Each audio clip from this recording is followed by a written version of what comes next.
Hello, everyone. Today, we have an insightful extract from a 1957 interview with the legendary psychologist Dr. Carl Jung, conducted by Dr. Richard Evans of the University of Houston. This footage, originally released by Penn State University, offers a unique glimpse into Jung's profound thoughts on the concept of the persona. So, without further ado, let's hear from Carl Jung himself as he explains the idea of the persona and its impact on our mental health. Now, another concept or idea that seems to be a very interesting one in your work, at least as I see it, is the term or concept persona.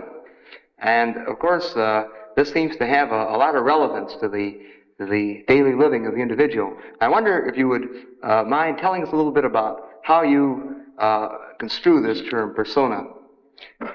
Well, this is a practical concept we need in elucidating people's relation. I noticed with my patients, particularly with people that are in public life, that they have a certain way of presenting themselves.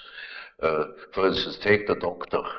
He has a certain way. For instance, he has good bedside manners, and he behaves as one expects a doctor behaves. He may even identify himself with it and believe that he is what he appears to be. Yes. He must appear in a certain form, unless people don't believe that he is a doctor. And so when he's a professor, he's also supposed to behave in a certain way so that it is plausible that he is a professor, you know. So the persona is partially the result of the demands society has. And on the other side, it is a compromise with what one likes to be, or with what, or as one likes to appear. Say. Yeah. Take, for instance, a parson. He also has his particular manner, and as corresponding to the general expectation, and he behaves also in another way, combined with his persona that is forced upon him by society, in such a way that also his fiction of himself, his idea about himself, is more or less portrayed or represented. So the persona is a certain complicated system of behavior which is partially dictated by society and partially dictated by the expectations or the wishes one nurses oneself. Yes. Now, this is not the real personality, in spite of the fact that people will assure you that that is all quite real and quite honest, yet it is not. Yes.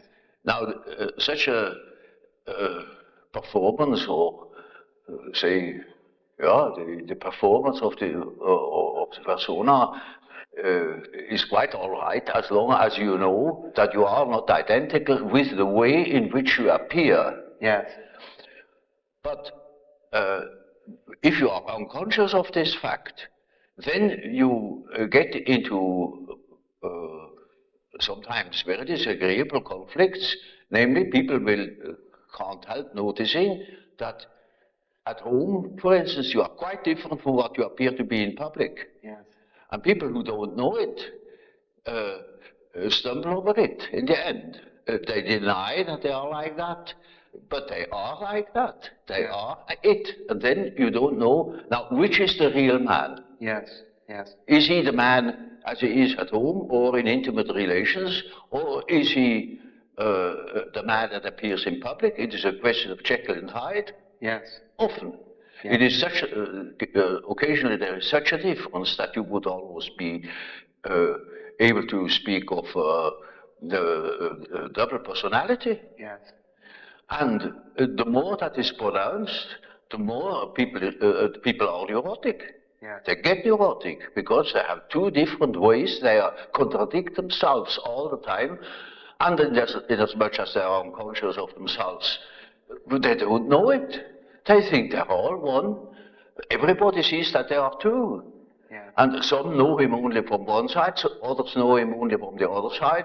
And then there are situations that clash, because the way you are creates certain situations with people in your relations, and these two situations don't chime in, they are just dissonances.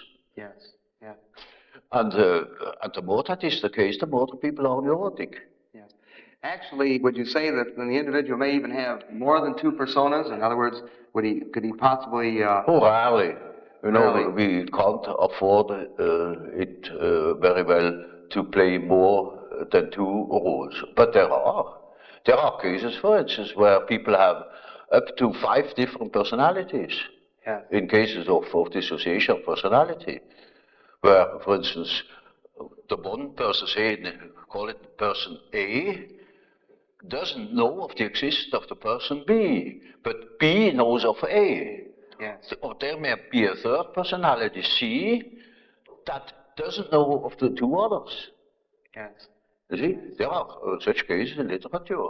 Yes. They They are rare. very The rare. ordinary case is just an ordinary dissociation of a personality. Yeah. One calls that a systematic dissociation, in contradistinction to the chaotic or unsystematic dissociation you find in schizophrenia.